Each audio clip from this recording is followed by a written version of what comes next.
I'm in a BMW E92 M3 GTS. Next to me is an Audi RS4 B7.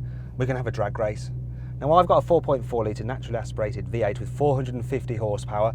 He's got a 4.2 litre naturally aspirated V8 with 420 horsepower.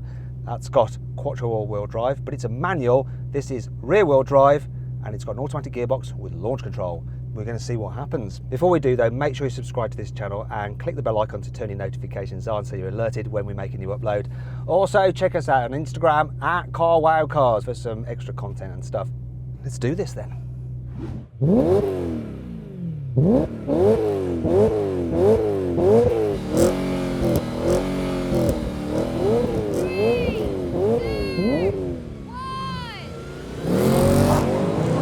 Whoa, it's off. I'm going sideways.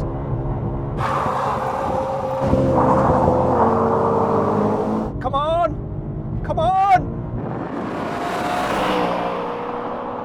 Come on!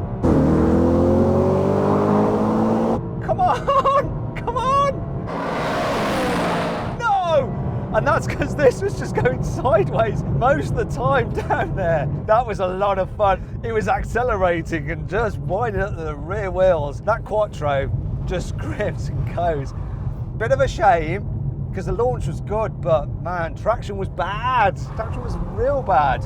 But our next challenge should sort that out. So then what exactly happened? Well, the B7 Audi RS4 did the standing quarter mile in 13.3 seconds, while the E92 BMW M3 GTS took 13.4 seconds, despite spinning up its wheels for most of the way. Now we have a rolling race from 50 miles an hour in third gear. I'm locked in third, he's in third. I'm going to count it in, then we're going to floor the throttles. 3, 2, 1, go! Oh, this picks up so well.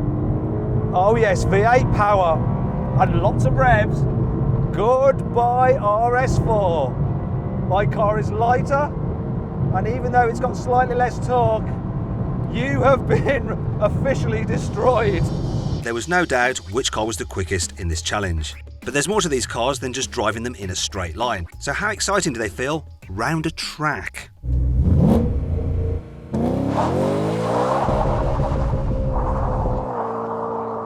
The M3 GTS, 2011 this thing came out.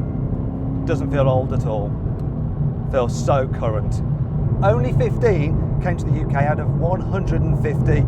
This thing I'm driving right now is worth about £200,000, so I've got to be very careful with it. It's much lighter, 75 kilos lighter than the standard M3. And so it's a lot lighter than the four-wheel drive Audi. It just feels so different. Much sharper steering. It's a track car. This is why you buy this, for a track, not really road use. Oh, you can really feel what it's doing underneath you, this thing. It's so agile, so responsive. Can just slide it around corners pretty nicely, and that naturally aspirated V8 just so crisp. It's a beautiful engine. Yeah, it's great fun. Loving it. So then the BMW is an absolute joy to drive on track. But how will the Audi fare? Audi B7 RS4. Definitely quattro all-wheel drive. Bit of understeer when you're going really fast through a corner. I mean, through here, starting to feel a little bit on the heavy side. Oh, come on. But then it starts to claw its way out like that. Yes. On the road, it's easily good enough. It goes where you want it to go, and it's all very predictable, and things happen slowly in terms of the way the car responds. Not in terms of the engine. This is a good engine. And it sounds nice. And that's 100. Effortless. It's a completely different world though to the rear-wheel drive BMW. If it was raining, if I was on the road, unfamiliar surroundings, I'd want to be in this. When it's a good day and you know what you're doing, BMW rear-wheel drive. That's where you want to be. These two cars are quite different in how they drive, especially because the BMW is a limited edition version. However, which do you prefer, the BMW or the Audi? Let me know in the comments box below. If you enjoyed this video, please like it, comment on it and share it. Also click on our logo to subscribe to this channel, and if you click on the bottom right hand corner you can actually watch more of our content. Meanwhile, click over to the right to go to our deals page to see how much money you can save on a new car at CarWow.